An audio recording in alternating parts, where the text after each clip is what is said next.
So Stephen Colbert, or do you say Colbert? That's how it's spelled. He's used to telling jokes. He's used to being, Comedy Central, the Colbert Report. That's where I kind of first got introduced to him, and he was actually kind of hilarious when he was playing a character. Now he's become the butt of his own jokes. He has become the laughing stock. He has become the thing that he used to mock on Comedy Central by now hosting this late show on CBS that I don't think anyone even watches at this point. And he has just become an absolute embarrassment of himself, whether it being, smacking down Jon Stewart's bit about the lab leak theory when he did a comedic, hilarious bit about the fact that, yeah, it came from a virus. The virus came from a laboratory that's named after the virus. Isn't that coinky dink? To now endorsing CNN for being ethical. Like, this just goes against everything that Colbert was. Like, this just completely diminishes his entire past in this 30-second clip here when Colbert interviewed Caitlin Collins, I do believe that's her name here, from CNN. And Caitlin Collins, remember, was the lady that interviewed Donald Trump when he had that town hall on CNN. People thought it was disastrous. Anderson Cooper railed against CNN. How dare you air a former president in a town hall? How dare CNN ever do that? And here they are bantering on about how Donald Trump is so corrupt and evil, blah, blah, blah, blah, same, narrative that CNN will say. And then Colbert goes and praises CNN, and the audience laughs at Colbert. The audience turns against Colbert because they thought he was joking. But it turns out Colbert was actually being sincere and saying that CNN is objectively good. I kid you not. Listen to this. Trump has kind of been thrown on his heels by this, and he's not really sure how to go after Vice President Harris. He knew his attack lines on President Biden. He really has struggled with how to go after someone who's 20 years younger than him, who is a different gender, a different race. It's kind of been this moment where he has not been able to coalesce around. First off, why does that even matter? Why does that even matter? The thing that Trump should be doing, and this is something that I scream at the top of my lungs. If you really want to win a presidential campaign, by any means necessary, is talk about policies that your opponent is not doing.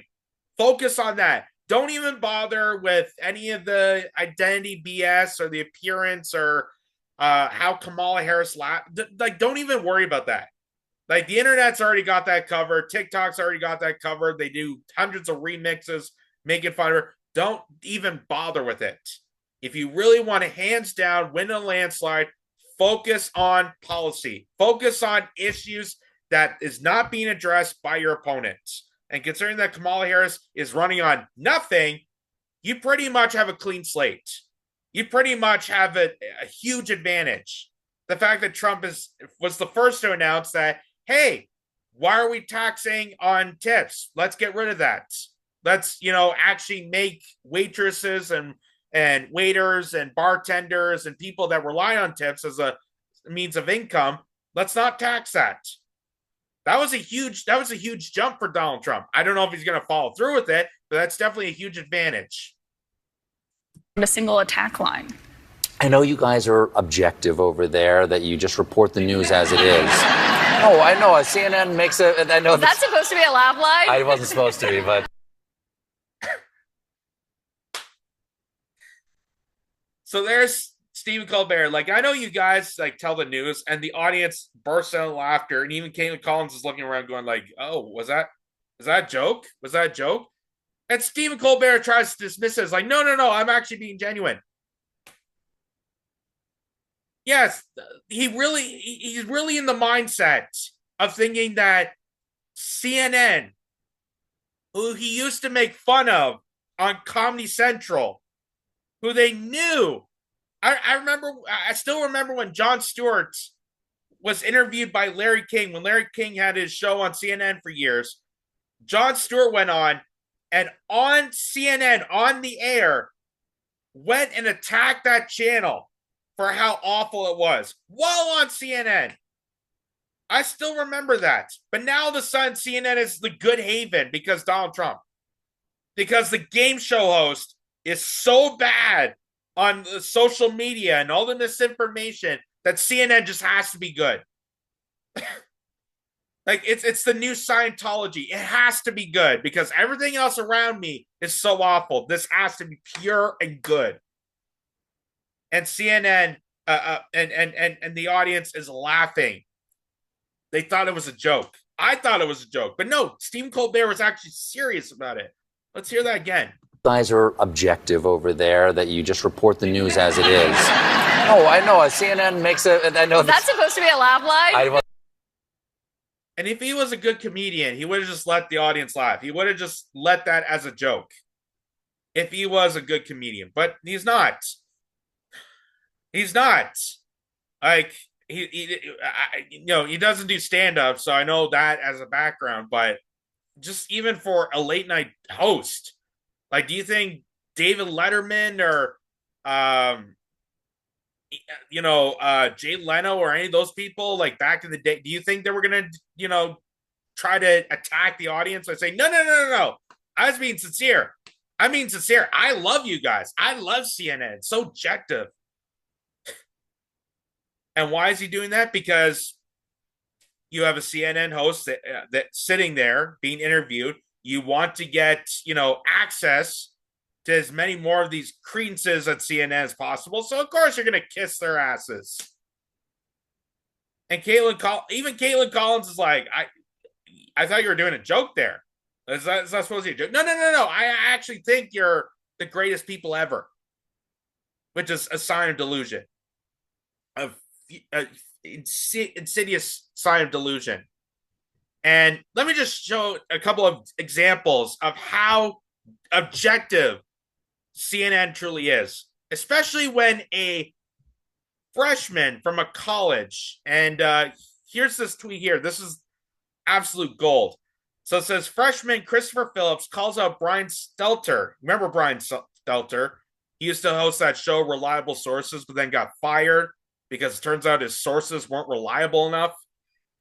No joke. That's actually what happened. He got fired from CNN because his sources weren't reliable. He hosts a show called Reliable Sources. He calls out him and CNN for being the purveyors of disinformation. He points to the Russian collusion hoax, Jesse Smollett, which is that was the black actor that made up that story about being attacked in Chicago by MAGA Republicans. Smears Justice Kavanaugh and Nick Sandmann, and the dismissal of the Hunter Biden laptop story. And there's a whole compilation of just how awful and misinformative this network truly is. Like, again, CNN used to be the butt of jokes of comedians, but now they just kiss up to it like Colbert as much as possible. But here's a college freshman completely owning their asses. Listen to this. Hi, thank you for coming. My name is Christopher Phillips. I'm a first year at the college. My question's for Mr. Stelter. Before we get into that, I just want to note how crazy it is that they're on a panel for disinformation and the erosion of democracy, hosted by The Atlantic. The fact that has to be a thing, shows how suspicious this all is. Shows that CNN are the liars and they're using this as a front. This is a distraction. Hey, we're not spreading disinformation. We're part of a panel to defeat disinformation. The fact that has to be a thing is a joke. Is a goddamn joke. And now CNN is going to become that joke as this guy is speaking. You've all spoken extensively about Fox News being a purveyor of disinformation, but CNN is right up there with them. They pushed the Russian collusion hoax. They pushed the Jussie Smollett hoax. They smeared Justice Kavanaugh as a rapist, and they also smeared Nick Sandmann as a white supremacist. And yes, they dismissed the Hunter Biden laptop affair as pure Russian disinformation. With mainstream corporate journalists becoming little more than apologists. And not to mention, dismiss the Hunter Biden laptop story right before Joe Biden got elected. Again, no, none of you found that suspicious that the story came about, that this is huge, like this is a huge um criminal story on the Biden family, and CNN, MSNBC, other people in the media try to dismiss this as Russian disinformation right before electing Joe Biden. Could there be a reason why they dismissed it? Why exactly at that time? I wonder what the agenda was there. Could it be the fact that if we actually showed the Biden family for what it is, people wouldn't actually like the Biden family like they don't do now? And cheerleaders for the regime. Is it time to finally declare that the canon of journalistic ethics is dead or no longer operative? All the mistakes of the mainstream media and CNN in particular seem to magically all go in one direction. Are we expected to believe that this is all just some sort of random coincidence, or is there something else behind it? It's too bad. It's time for lunch. You have 30 seconds. No, I mean, Brian. there's a clock that says 30 seconds, but I think my honest. So, a college freshman made such excellent points that Brian Stelter is panicking. You can tell, like, even that joke, he was like clenching himself, like, oh, okay, I guess it's time for lunch. Oh, like, how am I going to defend myself to this college student that apparently knows more than I do about my career as being a pathological liar, which is all Brian Stelter is. He's a pathological paid endorsement liar. That's all this guy is. He's not, I don't consider him a journalist whatsoever. This guy has no credibility of being a journalist. And yet somehow he's on stage promoting himself as being the advocate away from disinformation, informing the general public, even though this guy got fired from his own show called Reliable Sources because he didn't have reliable sources. And now he has to defend his unethical career of pathologically lying to his audience for so many years to a college student who just called his ass out. So he is in panic mode. He's in panic mode. He wants to get the hell out of there. How dare a college student correct me? So listen to his response. Answer to you, and I'll come over and talk in more detail after this, is that I think you're describing a different channel than the one that I watch. But I understand that that is a popular right-wing narrative about CNN. I think it's important when we talk about shared reality and democracy, all these networks, all these news outlets have to defend democracy. And when they screw up, admit it. But when Benjamin Hall, the Fox correspondent, was wounded in Ukraine, the news crews at CNN and the New York Times stopped what they were doing, and they tried to help. They tried to help him get out of the country. They tried to find the dead crew members. That's what news outlets do. That's how they actually do work together, to your question about sharing those kinds of connections and trust. We don't talk about it enough, though. We don't share that reality about how that happens. And with regards to the regime, I think you mean the President Biden. The last time I spoke with a Biden aide, we yelled at each other. So that's the reality of the news business that people don't see, that people don't hear. They imagine that it's a situation that's simply. You know, he brings up an excellent point about, sharing those connections he has with other agencies. I would love that, CNN disclose their connections, to the White House or the intelligence agencies to make up these stories, so then propagate to their network so they can misinform their entire audience. That would be interesting. That'd be interesting, though. You know what, like how RT back in the day, they had disclosed that, this is Russian television, or any sort of outsider organization, they had to always disclose, hey, this is coming from this country, or who's involved in their advertising. Imagine if they did that with CNN, MSNBC, ABC, CBS, the Wall Street, the New York Times. Imagine they just did that with every media outlet, every legacy media outlet. Interesting it'd be to see right there, right in front of you, that, hey, this story has been brought to you by the CIA. This has been brought to you by the Department of Homeland Security. This is a lie propagated by the White House. I would love to see that. I would love to see that. Simply is not. But I think your question, it speaks to the failure of journalism to show our work and show the reality of how our profession operates. We have a lot of work to do, I think. He says we have a lot of work to do. And by work, it doesn't mean actually changing the ethical balance of what it means to be. It's not actually improving himself or improving the network. By work, they just mean, hey, how can we find more ways to disown people that correct us? Which is exactly what these people do. You know, when CNN's caught in their lies or someone calls out any legacy media outlet, they don't fact check. They don't actually apologize. They don't actually come forward and say, hey, we, screwed up on this. First, they try to disown that person.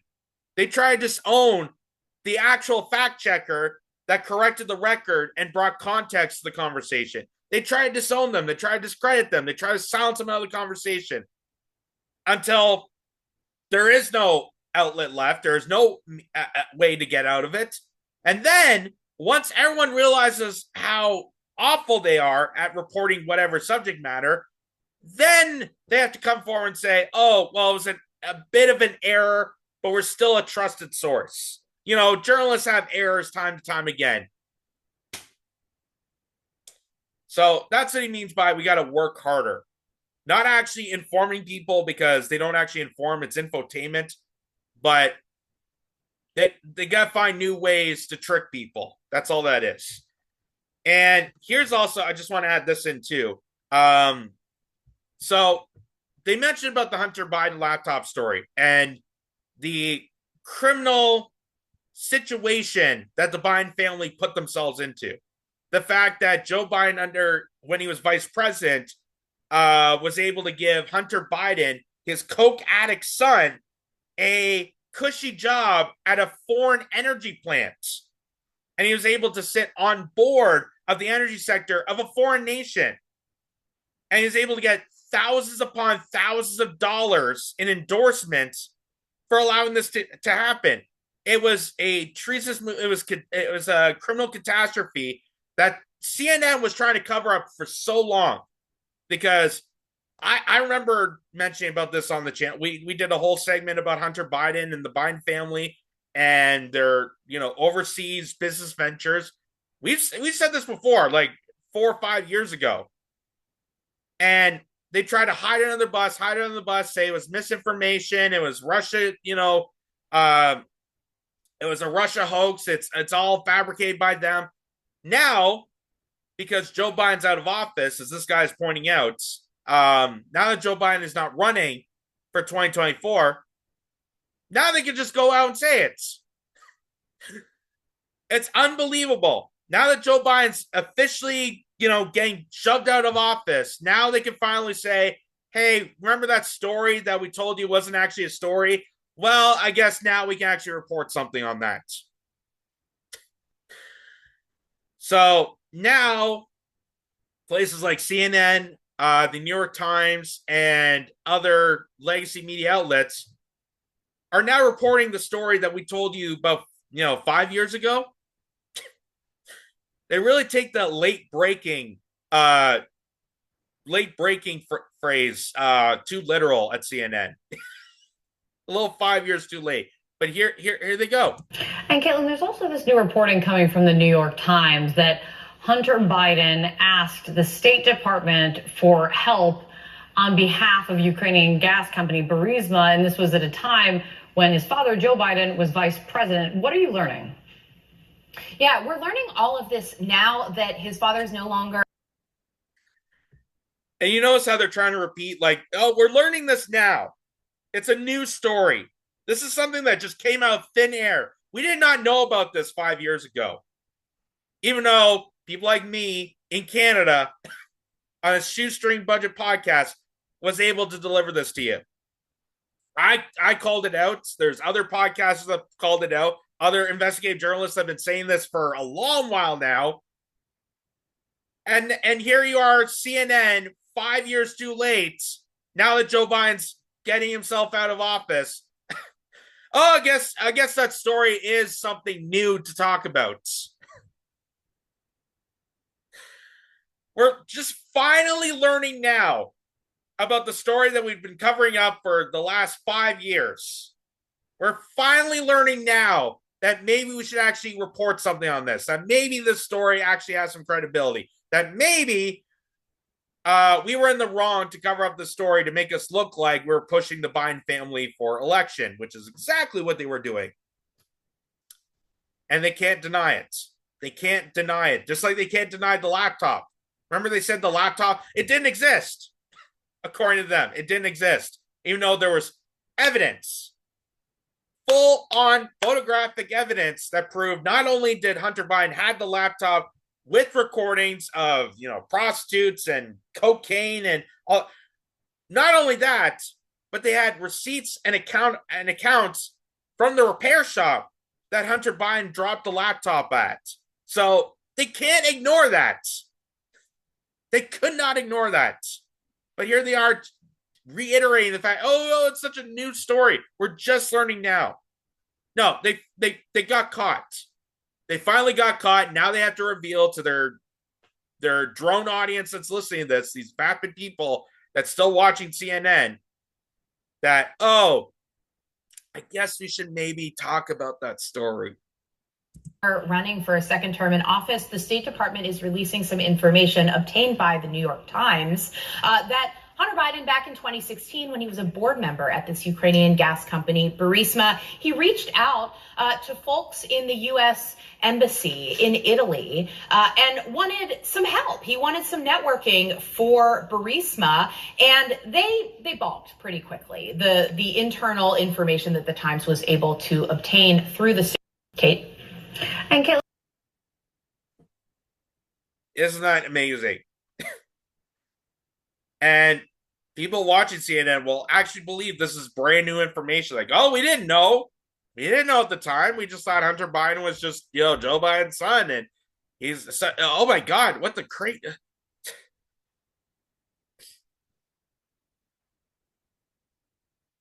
It's like when the news media finally came to realize that after a decade-long invasion of places like Iraq and Afghanistan, that WND story, turns out we didn't actually find any of the weapons of mass destruction. Turns out the weapons of mass destruction we already had. We are the weapons of mass destruction, and we were just finding nothing in these countries that we invaded. But good for us that we created more terrorist groups over there and destroyed their territory and then took over their resources. So I guess we had some sort of mission accomplished to that.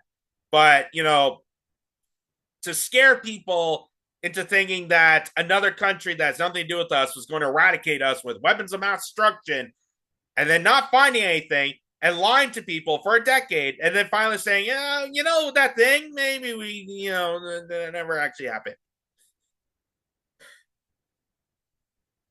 This is why even Stephen Colbert's audience, which I'm shocked that people still go to these things.